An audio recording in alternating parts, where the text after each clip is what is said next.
अच्छा, और देखते हैं वीरू का जादू आज क्या कहता है स्टॉक्सी न्यूज रिलेटेड। वैसे आजकल फुस हो गया, जादू दिखा नहीं पा रहे हैं। जब दिखाने का दिन था तो दिखा नहीं पाए कल। खैर, स्टॉक्सी न्यूज भी आगे, सब कुछ होगा शो में आगे, लेकिन पहले आप रख देते हैं ग्लोबल मूड। आपने गिफ्ट निफ्टी देखा, हल्के निशान के साथ कामकाज। कल हम अंडर परफॉर्म कर गए हैं ग्लोब को, यह ध्यान रखिएगा। तो एशिया आज फ्लैट लाल में दिख रहा है, पर एशिया ने कल खूब अच्छा मोमेंटम एंजॉय कर रखा है। तो एशिया से मिले जुले क्यूज पकड़ लीजिए। यूएस का हैंडओवर मिला जुला है। कोई डाव हल्के हरे में या डाव फ्लैट था, पर एसएनपी नैस्डैक पेन में नजर आ रहे थे।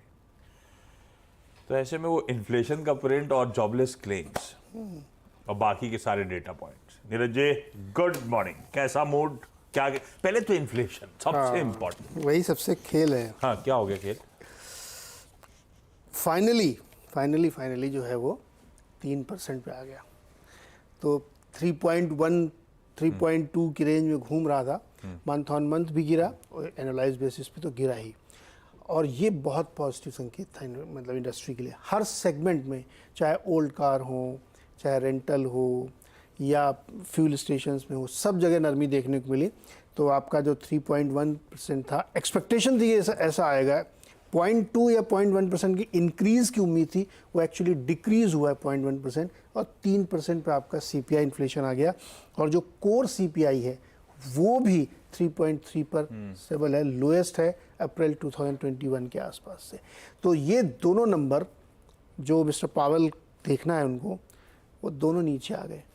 और उन्होंने कहा था कंफर्ट की उसके पास जा रहा है तब, तो वो ट्रेंड तो वही क्लियर कट है। अब देखो ये लगातार ट्रेंड क्लियर दिख रहा है।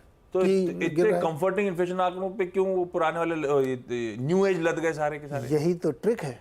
अच्छा, कि आप देखिए इन्फ्लेशन का नंबर इतना बढ़िया आया और उसके बाद नैस्डैक में 2% की गिरावट, एसएनपी दबाव में उसके इम्पैक्ट आएगा तो एसएनपी और तेजी से गिरा।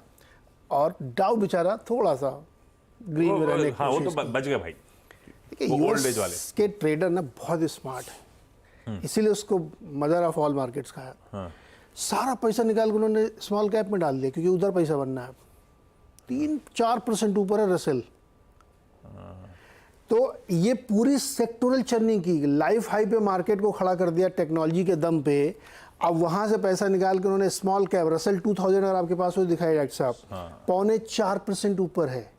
और rate sensitive sectors, real estate और इंडस्ट्रियल, ज़बरदस्त दोनों इंडाइसेस चले हैं, 3-4% वो ऊपर हैं। और पिटाई किसकी हुई है? टॉप 10, टेस्ला की हुई, मेटा की हुई, एनवीडिया की हुई, अल्फाबेट की हुई, केवल वह हैथवे बचा है, बाकी सब गिरे हैं। और ये पैसा निकल के स्मॉल कैप में चला गया।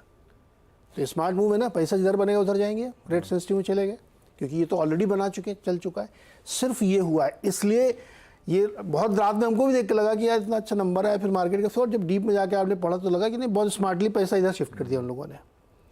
डॉलर वीक होगा, गोल्ड 2400 के पार, एक झटके, उसका सीधा कोरिलेशन है।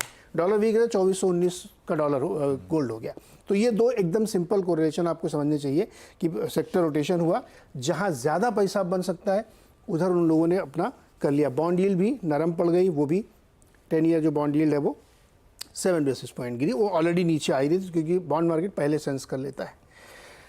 जेपी मॉर्गन को लगता है कि अब सितंबर में पक्का कट होगा, और जो कट की एक्सपेक्टेशन रखने वाले लोग हैं उनकी संख्या 85% हो गई है कि एक कट सितंबर में, और उसके बाद 70% लोगों को लगता है कि एक कट दिसंबर में।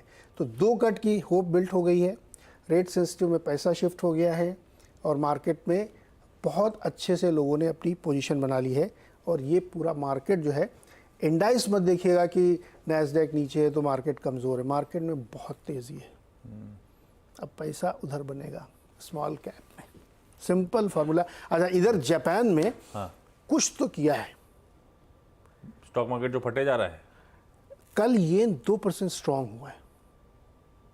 आज अभी देखिए येन दिखाओ, डॉलर येन, ये स्ट्रांग हुआ है। कुछ उन्होंने क्या इंटरवेंशन किया है, और इसीलिए हम लोग को जो आशंका लग रही थी कि कुछ कुछ करेंगे, वो कर दिया उन्होंने कुछ।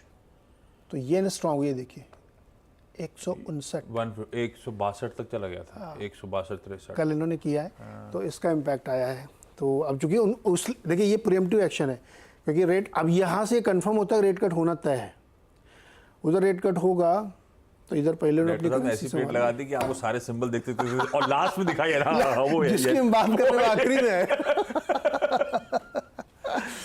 तो ये है कुल मिला के मार्केट बहुत ही एप्ट सिनेरियो रेट कट का बन गया है और एक बहुत तो सब बढ़िया ही है, बहुत ही देखने के घबराने का नहीं। वो ना, बिल्कुल सेक्टर रोटेशन, वैसे हम भी उतने ही स्मार्ट है, अपना भी ऐसी स्मार्ट सेक्टर रोटेशन देखो ना पीएसयू चल रहा है खाली। हाँ, अपना भी स्मार्ट सेक्टर रोटेशन है, तो हम भी उतने इक्वली स्मार्ट हैं। Yes. पर वहां पे भी स्मार्ट लोग होंगे तो उन्होंने जो वो क्या कहते हैं मेगा कैप टेक स्टॉक्स हैं उनसे पैसा निकाला, चैनलाइज कर दिया रसल 2000 में। अभी रिजल्ट चालू हो जाएंगे इन्हीं बड़े बड़े दिग्गजों के, आज आ जाएंगे सर, 3 बैंकों के आएंगे आज, जेपी मॉर्गन वगैरह के। तो ये बहुत अच्छी स्ट्रेटजी होती है ना कि लाइफ हाई पे खड़ा करके आप इन्वेस्ट पैसे निकालो ना वहाँ से, रिजल्ट पता नहीं कैसा है, जब आएगा देखा जाएगा। तो ये सिंपल स्ट्रेटजी। तो भाई साहब सब चंगासी बढ़िया है, वो जब घबराए ना भाई S&P और नैस्डैक के वो पेन को देखते हुए, और उससे ये एक्स्ट्रापोलेट ना करें कि इंडियन आईटी का क्या होगा, क्योंकि इंडियन आईटी इन पर डिपेंडेंट ही नहीं है। इंडियन आईटी बल्कि यूएस के बैंक जो आज शाम को रिजल्ट घोषित करेंगे उस पर ज्यादा डिपेंडेंसी है। और अपन तो टीसीएस के अब अच्छे या कोई खराब चीज खबर नहीं आई, और अच्छा कहीं अच्छाई भी दिखी। उस पर अपन डिटेल में आएंगे। तो नंबर ठीक ही है, और उसका वर्डिक्ट आप अगर एडीआर दिखाएंगे इन्फी विप्रो का तो समझ में आ जाएगा कि टेक को लेकर मूड थोड़ा ठीक ही रहेगा टीसीएस के नंबर्स के बाद। ऐसे में वीरू के पास चला जाए और समझ लिया जाए कैसे इस मार्केट्स में अब हमको स्ट्रेटेजाइज करना है आज फ्राइडे के दिन।